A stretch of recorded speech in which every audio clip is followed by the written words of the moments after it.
सिंह राशि के जो जातक हैं उनकी साल 2025 के अंदर 18 मई से राहु और केतु जो हैं वो स्थान परिवर्तन करने वाले हैं।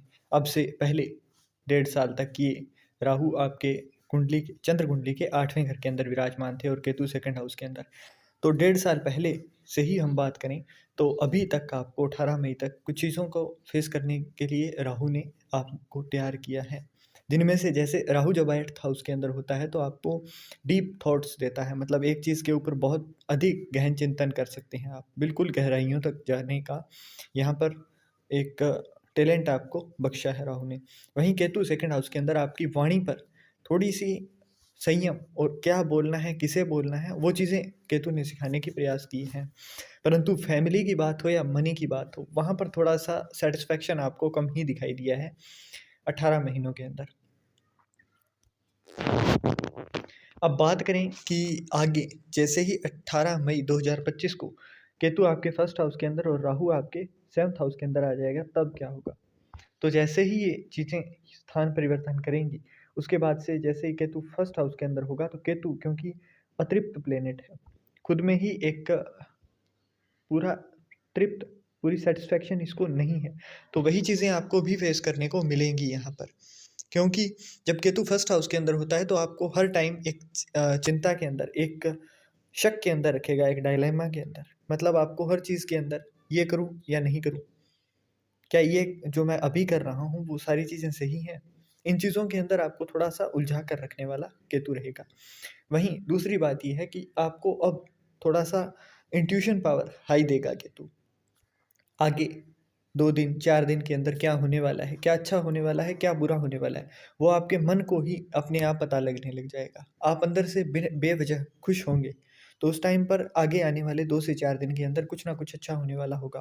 परंतु जब आप अंदर से ही फ्रस्ट्रेटेड फ़ील करेंगे, बिना किसी बात के, तो आपको देखने को मिलेगा कि 2 से 4 दिन के अंदर ही कुछ ना कुछ ऐसा हुआ है, जिससे कि आपको लॉस हुआ हो। तो ये चीज़ आपको देखने को मिलेगी और प्रत्यक्ष को प्रमाण की ज़रूरत नहीं होती है, तो वो चीज़ आप देखोगे तो उस टाइम पर कमेंट भी कर सकते हो।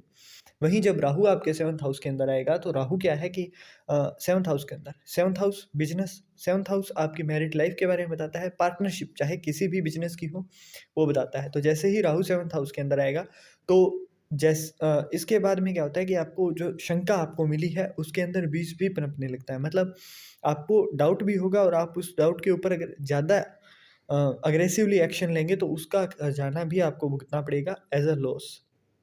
इस चीज़ से बचना है, जिन लोगों की शादी हो चुकी है उनको ध्यान रखना है कि बेवजह चिड़-चिड़ ना हो। जिन लोगों का काम यहाँ पर अपरंपरागत चीज़ों का है, मतलब कि वो चीज़ें जो कि आपने अपनी कुल से हटकर कुछ किया है, जैसे सारे लोग बिज़नेस कर रहे थे, आप जॉब कर रहे हो, तो वहाँ पर ये थोड़ा-सा अच्छा बेनिफिशियल दिखाई देगा। दूसरा, क्योंकि ये आसुरिक शक्तियों वाला प्लैनेट है, तो यहाँ पर भी आपको वो चीज़ें दिखाई देगी आपके बिज़नेस के अंदर। कैसी? जैसे जिनका काम नशे से जुड़ा हुआ है, जैसे सिगरेट, बीड़ी या फिर ड्रिंक, ठेके हैं किसी के दारू के, बार है, तो वहाँ पर उन लोगों का जो बिज़नेस है वो अच्छा दिखाई देगा। जिन लोगों का पार्टनरशिप के अंदर बिज़नेस है उनको भी यहाँ पर फ़ायदा है, परंतु एक चीज़ का ध्यान रखना है, यहाँ पर पार्टनर जो है आपका उसके मन में छल भी आएगा इस समय के अंदर। ये 18 महीने आगे फूँक-फूँक कर कदम रखोगे तभी आपका बिज़नेस भी बचा रहेगा और आपकी इमेज भी बची रहेगी। जब केतु आपके फर्स्ट हाउस के अंदर होता है ना, तो आपको कुछ चीज़ों के अंदर ध्यान रखना रहता है, जो कि मैं उपाय अभी बता रहा हूँ। एक तो पीले रंग की दाल जो चने वाली होती है, वो आपको लेनी है और एक तांबे के लोटे के अंदर लेकर जानी है और किसी भी आस-पास में कोई भी मंदिर हो, अगर विष्णु जी का मंदिर है तो सबसे बेस्ट है, वरना किसी का भी मंदिर हो वहाँ पर चढ़ा कर आनी है और लोटा वापस ले आना है। ऐसा आपने बार-बार करना है, अगर 43 डेज़ तक डेली कर पाएँ, तो बहुत अच्छा है, अगर नहीं कर पाते हैं, तो हर गुरुवार को ये काम करना है, आपको रिज़ल्ट भी दिखाई देगा इसका। केतु थोड़ा अच्छा पॉज़िटिव होगा क्योंकि केतु ही ऐसा है जो कि रिलीजियस प्लैनेट है, जिसको आप रिलीजियस चीज़ों से अच्छे फ़ेवर के अंदर आपने ला सकते हो। दूसरा, आपको करना है मेडिटेशन, जो कि आपकी इंट्यूशन पावर को इंक्रीज़ करेगा। मैंने जैसे बोला आपको कि आगे अच्छा या बुरा जो भी होने वाला होगा, उसके इंट्यूशंस मिलने लगेगी, तो यही पावर जब आप इंक्रीज़ कर लोगे, तो ये सिर्फ़ 18 महीने ही नहीं, ये आपको लाइफ़ टाइम के लिए भी फ़ायदा देती हुई दिखाई देगी, क्योंकि इसके बाद में नेक्स्ट जो ट्रांज़िशन होगा तो वो केतु 12वें घर में आएगा और राहु छठे घर में, तो वहाँ पर भी फ़ायदा ही दिखाई देगा आपको फिर। तो करना क्या है, मेडिटेशन करना है आपको। करना किस तरीके से है वो मैं बता देता हूँ। बिल्कुल नॉर्मल एकदम रिलैक्स होकर आपको अपने बिस्तर के ऊपर सो जाना है। देन आपको अपनी सिर्फ़ नोस्ट्रिल के ऊपर ही कंट्रोल देना है। जैसे कि आपको फ़ील करना है कि आपकी जब श्वास अंदर जा रही है तो वो कहाँ तक जा रही है, और जब बाहर जा रही है तो कहाँ पर जाकर रुक रही है। वो एक-एक चीज़ आपको फ़ील करते हुए, उसको महसूस करते हुए मेडिटेशन करना है।